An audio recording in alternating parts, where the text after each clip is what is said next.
사랑하고 존경하는 유클레시아 성도 여러분, 주님의 은혜와 사랑이 늘 함께 하시기 바랍니다.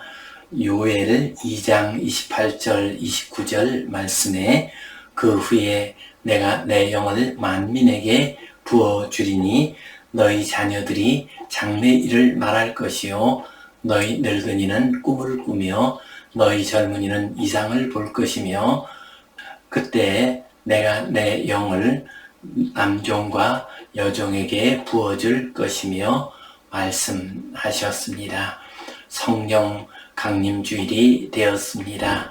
성령 충만하시고 성령의 인도하신 가운데 살아가시기를 간절히 바랍니다. 우리 함께 사도신경 고백하심으로 유클레시아 예배 시작하겠습니다. 나는 전능하신 아버지 하나님 천지의 창조주를 믿습니다. 나는 그의 유일하신 아들 우리 주 예수 그리스도를 믿습니다.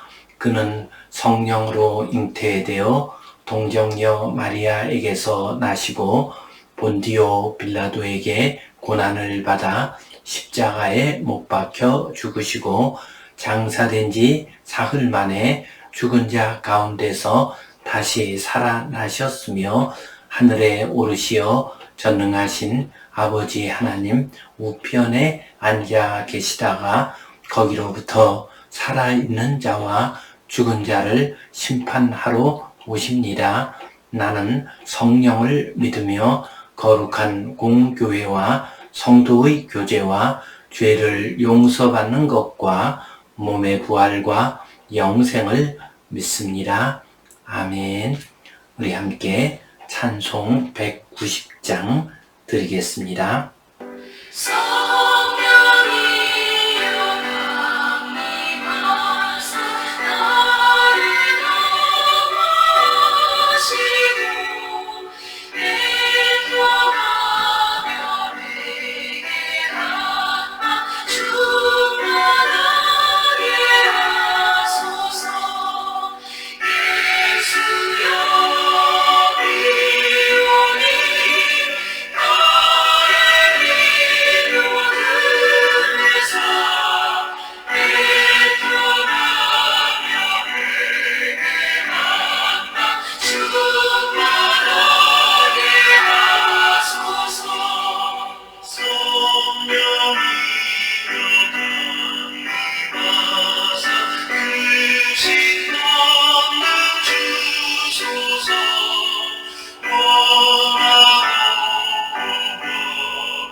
함께 기도 드리시겠습니다.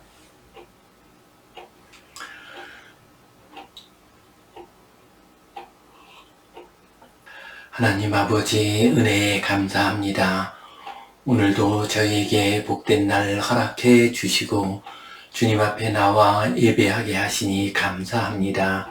우리의 예배를 받아 주시옵소서. 이 예배를 통하여 하늘의 신령한 은혜를 받게 하시고 주님 주시는 위로와 새 힘을 얻게 하여 주시옵소서. 주님, 성령 강림주의를 맞아 보혜사 성령님을 저희에게 허락하여 주시옵소서. 성령님의 인도하심 가운데, 성령 충만한 가운데 성령님이 주시는 은사를 통하여 하나님께 영광 올리는 복된 삶 살게 하여 주시옵소서. 우리 젊은이들에게 은혜를 내려주시고 이 나라 이 백성에게 복을 내려 주시옵소서. 절망 가운데 빠진 이들에게 성령님이 주시는 위로와 힘을 더하여 주시옵소서. 주님께 온전히 의탁하오며 예수님 이름으로 기도하옵나이다. 아멘. 하늘에 계신 우리 아버지, 아버지의 이름을 거룩하게 하시며 아버지의 나라가 오게 하시며 아버지의 뜻이 하늘에서와 같이 땅에서도 이루어지게 하소서. 오늘 우리에게 일용할 양식을 주시고 우리가 우리에게 잘못한 사람을 용서하여 준 것 같이 우리 죄를 용서하여 주시고 우리를 시험에 빠지지 않게 하시고 악에서 구하소서. 나라와 권능과 영광이 영원히 아버지의 것입니다. 아멘. 오늘은 성령 강림 주일 맞이하여 땅끝까지 이르러 내 증인이 되리라 이 제목 가지고 함께 은혜를 나누겠습니다. 성령 강림 주일은 흔히 오순절이라고도 말을 합니다. 예수님이 부활하신 후 50일째 되는 날, 승천하신 후 열흘 되는 날이 오순절입니다. 이때 성령께서 강림하셨습니다. 그래서 성령 강림절이라 부르기도 합니다. 오늘은 성령 강림 주일을 맞이해서 함께 은혜를 나누겠습니다. 성경 본문 말씀 같이 보겠습니다. 사도와 함께 모이사 그들에게 분부하여 이르시되 예루살렘을 떠나지 말고 내게서 들은 바 아버지께서 약속하신 것을 기다리라. 요한은 물로 세례를 베풀었으나 너희는 몇 날이 못되어 성령으로 세례를 받으리라 하셨느니라. 그들이 모였을 때에 예수께 여쭈어 이르되 주께서 이스라엘 나라를 회복하심이 이때니까 하니 이르시되 때와 시기는 아버지께서 자기의 권한에 두셨으니 너희가 알 바 아니요 오직 성령이 너희에게 임하시면 너희가 권능을 받고 예루살렘과 온 유대와 사마리아와 땅끝까지 이르러 내 증인이 되리라 하시니라. 아멘.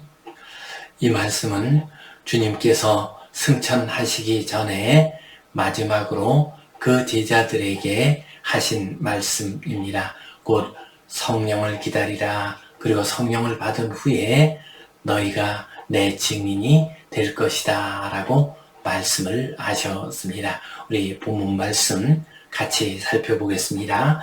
4절 말씀, 사도와 함께 모이사 그들에게 분부하여 이르시되 예루살렘을 떠나지 말고 내게서 들은 바 아버지께서 약속하신 것을 기다리라. 사도들이 함께 모여 있을 때 주님께서 그들에게 말씀하셨습니다. 분부하셨습니다. 분부한다는 것은 윗사람이 아랫사람에게 명령하고 지시하는 것을 의미합니다. 주님께서 사도들에게 분부하셨습니다. 예루살렘을 떠나지 말라 하고 말씀하셨습니다. 예루살렘은 어떤 곳입니까? 성전이 있는 곳입니다. 아브라함이 이삭을 하나님께 제물로 바치려고 했던 곳이 예루살렘입니다. 무엇보다도 우리 주님께서 십자가의 길을 가신 곳이 예루살렘이고 또한 부활하신 장소가 예루살렘입니다. 그러므로 신구약 전체를 다 통틀어서 예루살렘은 영적인 중심지입니다. 그러므로 이곳에서 성령의 역사가 나타나게 되어 있습니다. 그래서 주님께서는 예루살렘을 떠나지 말라 하고 말씀하셨습니다. 그리고 약속하신 것을 기다리라. 주님께서 요한복음 14장 15장에서 보혜사 성령님을 보내주신다고 약속을 하셨습니다. 이 약속하신 것을 기다리라 라고 말씀하셨습니다. 또한 요엘 2장 28절 29절 말씀 보면 그 후에 내가 내 영을 만민에게 부어줄 것이다 하고 약속을 하셨습니다. 그 약속을 기다리라 하고 말씀하셨습니다. 5절 말씀 같이 보겠습니다. 요한은 물로 세례를 베풀었으나 너희는 몇 날이 못되어 성령으로 세례를 받으리라 하셨느니라. 요한은 물로 세례를 베풀었습니다. 요한의 세례는 회개의 세례입니다. 하나님 나라를 준비하는 세례입니다. 그러나 이제 우리 주님께서 오셨습니다. 그리고 주님께서는 우리에게 성령의 세례를 주신다고 말씀하십니다. 성령의 세례는 믿고 구원받은 자에게 주시는 하나님의 선물입니다. 믿고 구원받은 하나님의 백성들, 이 백성들이 거룩한 하나님의 백성으로 살아갈 수 있도록 인도해 주시는 성령님, 우리가 교회에서 물 세례를 받고 있습니다. 이것은 우리의 믿음을 고백하는 세례입니다. 공동체 전체에 우리가 믿음을 가지고 있다는 것을 고백하는 세례입니다. 그리고 하나님의 백성의 일원이 되었다는 것을 보여주는 세례입니다. 물 세례는 평생에 한 번 받으면 됩니다. 그러나 성령 세례는 때때로 크고 놀라운 하나님의 역사가 있을 때마다 우리에게 임하는 세례입니다. 크고 놀라운 하나님의 선물이 바로 성령 세례입니다. 그래서 주님께서는 너희가 얼마 있지 않아서 성령으로 세례를 받을 것이다 하고 말씀하셨습니다. 6절 말씀, 그들이 모였을 때에 예수께 여쭈어 이르되 주께서 이스라엘 나라를 회복하심이 이때니까 하니, 제자들이 모였을 때에 예수님께 질문을 했습니다. 주께서 이스라엘을 회복하실 날이 이때입니까? 하고 질문을 했습니다. 이스라엘 백성들은 메시아가 오시면 이스라엘이 정치적으로 회복될 것으로 기대를 했습니다. 다윗 왕국이 다시 회복되고 자기들을 억누른 로마가 다 물러나게 되는 그런 시대를 꿈꿨습니다. 그래서 지금 제자들까지도 주님께 질문을 하셨습니다. 주님, 이스라엘을 회복할 때가 지금입니까? 라고 질문을 했습니다. 그러자 주님께서 답변을 하셨습니다. 7절 말씀, 이르시되 때와 시기는 아버지께서 자기의 권한에 두셨으니 너희가 알 바 아니요, 그 때와 그 시기가 언제가 될지는 하나님의 권한 가운데 있다. 그러므로 너희가 알 바가 아니다 라고 말씀하셨습니다. 이스라엘을 회복하는 것, 그리고 온 세상이 하나님의 나라로 다 회복되는 이러한 일은 하나님의 경륜 가운데서, 하나님의 계획 가운데서 이루어지는 일입니다.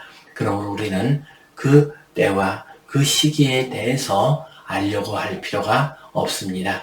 우리가 그런 시기와 때를 알게 되면은 자칫 잘못하면 게을러지거나 아니면 낙심할 수가 있습니다. 그 시기와 때가 너무 멀다라고 여겨지게 되면은 그만 낙심하고 맙니다.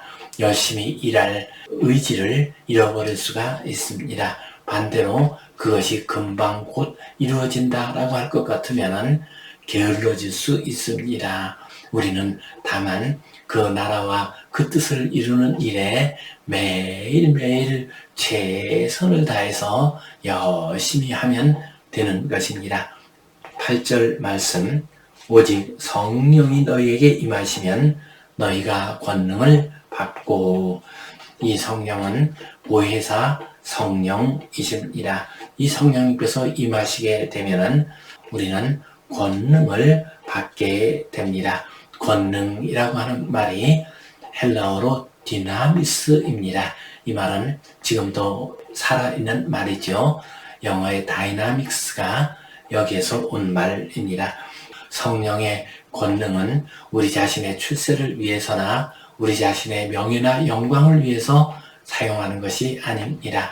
하나님의 나라를 세우는 일에, 하나님의 거룩한 뜻을 이루는 일에 사용하는 것이 바로 성령님을 통해서 우리에게 주시는 권능입니다. 주님께서는 성령이 임하시면 너희가 권능을 받을 것이다 말씀하셨습니다.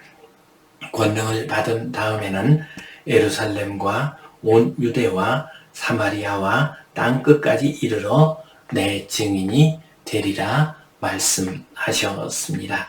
예루살렘에서 시작해서 유다, 사마리아, 그리고 저 땅끝까지 이르는 복음의 역사가 일어날 것이고 너희들이 나의 증인이 될 것이다 말씀하셨습니다. 여기서 내 증인이라고 하는 말은 예수님의 증인이 된다는 의미입니다. 예수님에 의해서, 예수님을 위하여, 예수님에 대하여 증언하는 증인이 내 증인, 예수님의 증인입니다. 우리는 다른 무엇보다도 예수님을 증거하는 사람이 되어야 합니다. 예수님이 하나님의 아들이심을 증거합니다. 예수님이 우리를 구원하시기 위해서 십자가에 죽으셨다는 것을 증거합니다. 하나님이 죽으신 예수님을 다시 부활하게 하셨다는 것을 증거하는 일입니다. 그렇습니다. 우리는 예수님의 증인이 되는 것입니다. 성도 여러분, 성령 강림 주일을 맞이하여 성령 세례를 받읍시다. 하나님이 주시는 귀한 은사, 귀한 선물을 받읍시다. 그래서 능력을 받고 그 능력으로 예수님을 증거하고 하나님의 나라를 세워가는 귀한 주의 백성들 되시기를 주님의 이름으로 축원합니다. 아멘. 오늘 이 말씀 가지고 우리가 기억해야 할 소중한 의미와 교훈 두 가지를 생각해 보겠습니다. 우리는 하나님의 일을 하기 전에 먼저 성령님을 기다려야 합니다. 오늘 본문 말씀 보면요, 예루살렘을 떠나기 말고 내게서 들은 바 아버지께서 약속하시는 것을 기다리라 말씀하셨습니다. 우리가 하나님의 일을 하기 전에, 예수님을 증거하기 전에 먼저 성령님이 오시기를 기다려야 합니다. 성령 세례를 받아야 합니다. 성령님이 임하신 후에 하나님의 일을 해야 합니다. 그래야 하나님이 원하시는 뜻을 분명히 알 수가 있습니다. 또한 감사와 기쁨과 열정으로 일을 할 수가 있습니다. 성령의 은사와 능력을 가지고서 일을 할 수가 있습니다. 그러므로 우리는 어떤 일을 하기 전에 무엇보다도 하나님의 일을 할 때에는 먼저 성령이 임하시기를 기다려야 합니다. 이러한 사실을 요한 웨슬레를 통해서 잘 확인할 수가 있습니다. 요한 웨슬레는 어떤 분입니까? 감리교의 창시자입니다. 그분은 옥스포드 대학을 졸업을 했습니다. 그리고 1728년에 성공회 사제 서품을 받게 됩니다. 옥스포드의 연구 교수가 되어서 여러 학생들과 또한 동료들과 함께 홀리 클럽을 구성했습니다. 시간 맞추어서 기도하고 전도하고 금식하면서 거룩한 하나님의 자녀로 살아가려고 애를 썼습니다. 그리고 그는 미국 선교를 떠나게 됩니다. 그러나 미국 선교는 실패를 하고 말았습니다. 그래서 낙심한 가운데 다시 영국으로 돌아오게 됩니다. 그러다가 1738년 5월 24일에 모라비안 집회에서 성령 체험을 하게 됩니다. 이때 일어난 일을 본인의 일기장에 기록을 해 놓았습니다. 그날 저녁 나는 올더스게이트 길에 있는 한 모임에 매우 마지못해 참석했다. 어떤 사람이 루터의 로마서 주석 서문을 읽고 있었다.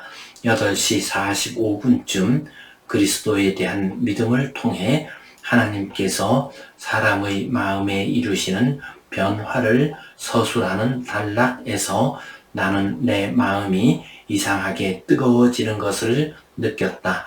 내가 진정으로 그리스도를 구원을 위해 오직 그리스도만 의지하고 있다고 느꼈다.